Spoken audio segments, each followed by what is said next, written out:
Nah, dalam surah Al-Ankabut ini ayat 51 ya, bahwasanya Allah mengingkari orang-orang kafir. Dengan ayat ini katakan walam yakfihim anna anzalna alaika kitab ya.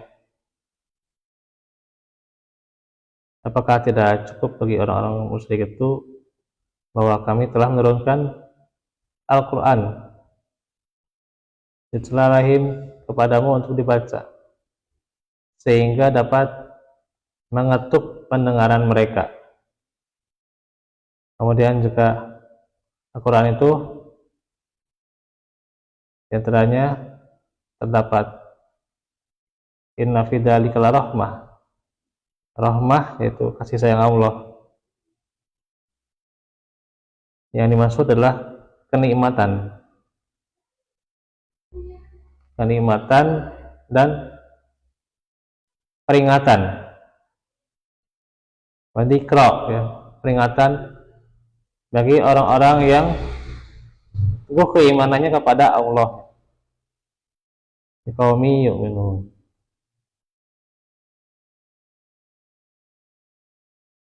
Bahwasanya Al-Quran terdapat rahmat dan nasihat bagi orang-orang yang beriman. Mereka lah yang mendapatkan manfaat darinya. Maka yang diturunkan kepada mereka itu lebih baik daripada apa yang mereka usulkan dari mukjizat semisal yang diturunkan kepada para rasul terdahulu. Jadi Al-Quran ini lebih baik daripada mukjizat-mukjizat rasul yang lain ya. Karena Al-Quran sebagai mukjizat Nabi Muhammad ya, yang tidak bisa diserupakan.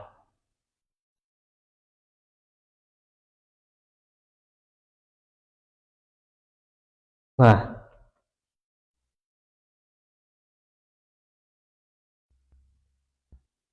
bahwasanya telah dijelaskan, aku telah menentang agar mereka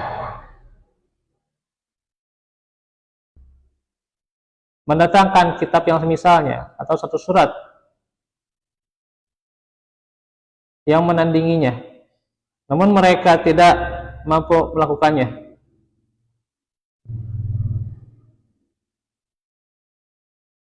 Seandainya aku mendatangkan mereka dengan mukjizat-mukjizat Musa atau mukjizat Nabi yang lain, mereka juga tidak akan beriman, sebagaimana mereka tidak beriman kepada Al-Quran, yaitu orang-orang musyrik.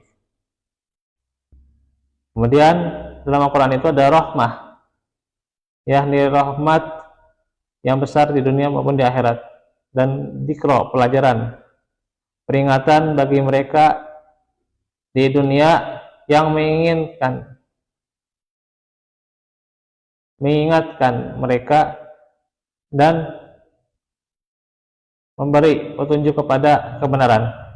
Liqaumi yu'minun, yakni orang-orang yang mempercayai adalah yang berasal dari Allah ya, Al-Quran itu. Bahwasanya Allah telah menjadikan Al-Quran itu agung ya dan mulia. Ayat-ayatnya dibawa oleh Nabi Muhammad, disampaikan, dan bagaimana ayat-ayat yang sebelumnya itu senantiasa juga terus-menerus juga ayat Al-Quran itu kekal sampai hari kiamat, sebagaimana firman Allah, "Faqalu laula unzila alaihi ayatum mir rabbih qul innamal ayatu indallah wa innama ana nadhirum mubin." Dan orang-orang kafir maka berkata, mengapa tidak diturunkan kepadanya mukjizat-mukjizat dari Tuhannya? Katakanlah, sungguhnya mukjizat-mukjizat itu terserah kepada Allah, dan sungguhnya aku hanyalah seorang pemberi peringatan yang nyata, dan seterusnya. Maka ayat 51 ya itu. Dan apakah tidak cukup bagi mereka bahwasanya kami telah menurunkan kepadamu Alkitab, yaitu Al-Quran, sedang yang dibacakan kepada mereka. Bahwa Al-Quran telah cukup dari semua ayat-ayat Allah bagi siapa yang mentadaburinya dan senantiasa berpikir tentangnya, memahami maknanya, dan mengambil manfaat dari setiap kabar yang terkandung di dalamnya, dan mengambil pelajaran dari kisah-kisahnya. Sesungguhnya ia mencukupi dari segala ayat-ayat kebesaran Allah Ta'ala. Namun hal yang membuat kita tidak merasakan apapun dari ayat-ayat yang agung ini adalah karena apa? Karena tidak membacanya, tidak membaca Al-Quran. Dengan apa? Dengan mentadaburinya. Kalau tidak tadabur, ya tidak akan mendapatkan apa-apa juga. Dan tidak menjadikan ayat-ayat yang ada di dalamnya sebagai nasihat. Dan juga dalam Al-Quran itu terdapat rahmat yang besar dan pelajaran bagi orang-orang yang beriman. Maka semua ilmu itu, yang kalau ilmu itu tidak bersumber dari Al-Quran, kalau ilmu itu berkaitan dengan dinullah, tapi kalau sumbernya bukan dari Al-Quran, misalnya ilmu-ilmu sihir, ya, ilmu yang kadang tidak bermanfaat, kadang mereka mengatakan ini bagian dari ilmu din, padahal tidak demikian, ya. Itu adalah kesesatan, ya. Ilmu filsafat, ya, yang misalnya filsafatnya tidak sesuai dengan Al-Quran, itu, ya, itu adalah kesesatan sebenarnya. Dan setiap manusia berakal yang meninggalkan kitab Allah dan menginginkan kesombongan dan kerusakan di dunia, sesungguhnya Allah akan menghancurkan.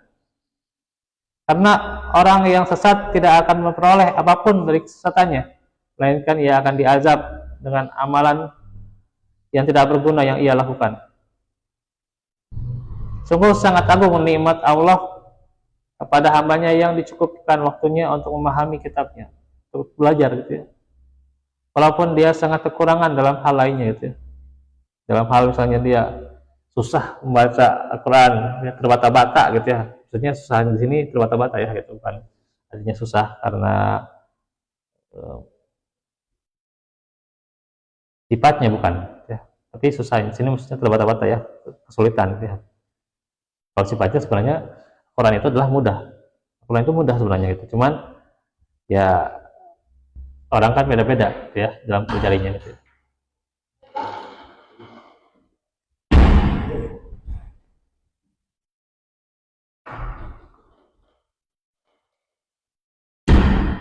Kemudian juga dijelaskan dalam tafsir lainnya di Al-Wajiz bahwasanya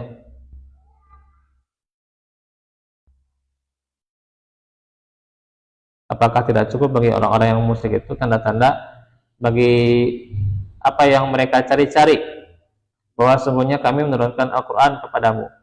Al-Quran selalu dibacakan untuk mereka. Maka dia menantang mereka supaya mendatangkan sesuatu yang semisal, yang menyerupainya. Maka sesungguhnya dalam kitab itu adalah nikmat agung, pelajaran dan pengingat untuk kaum yang mengimani apa yang kamu bawa dari sisi Allah tanpa merasa sedih. Diturunkan ketika orang-orang muslim membawa kitab-kitab mereka yang mereka tulis, di dalamnya ada sesuatu yang mereka dengar dari kaum Yahudi. Yang dimaksud bagaimana Al-Quran itu justru adalah menyebutkan kebenaran, menjelaskan kebenaran, dan bagaimana Allah menyebutkan caranya. Saya berfirman demikian di ayat ini, bahwasanya di antaranya ada pengetahuan tentang kebenaran dan syariat,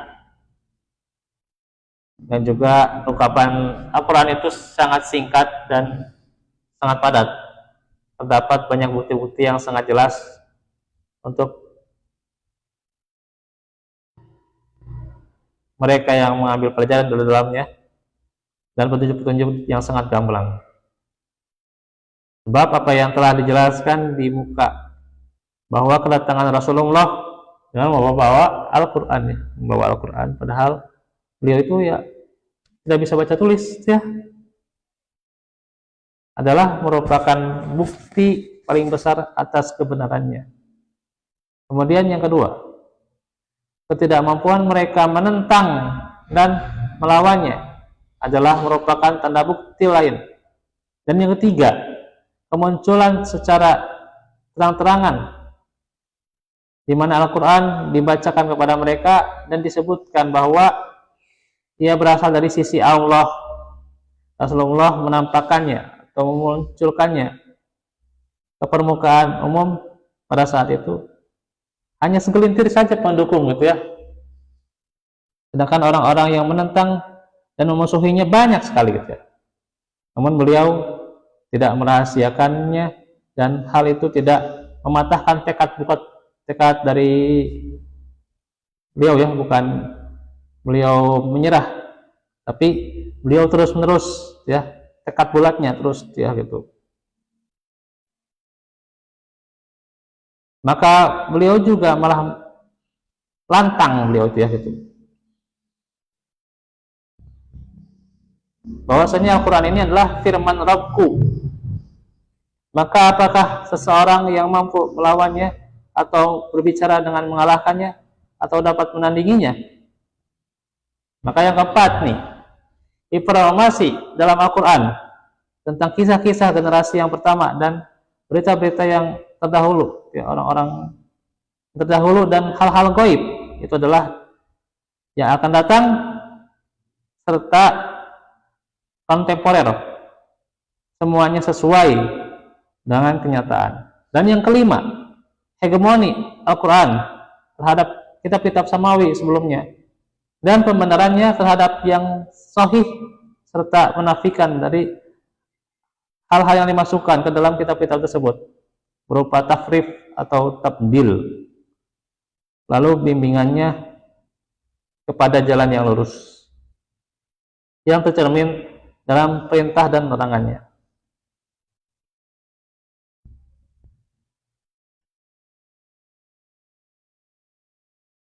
Bagaimana cerminan dari Al-Quran?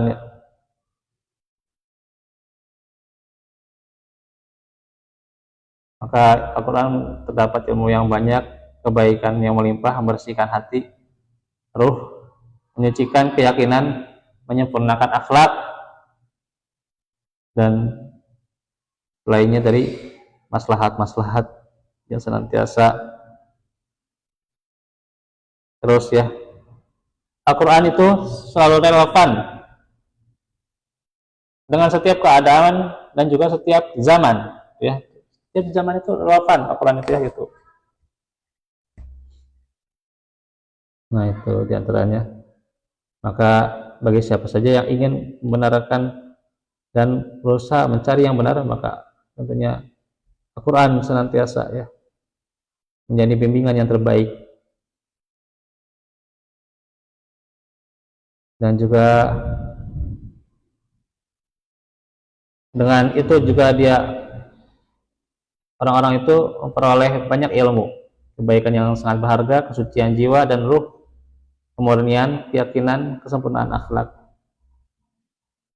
dan juga merupakan futuhat, pembukaan ilahi dan berbagai rahasia ilahi, gitu, ya, senantiasa terus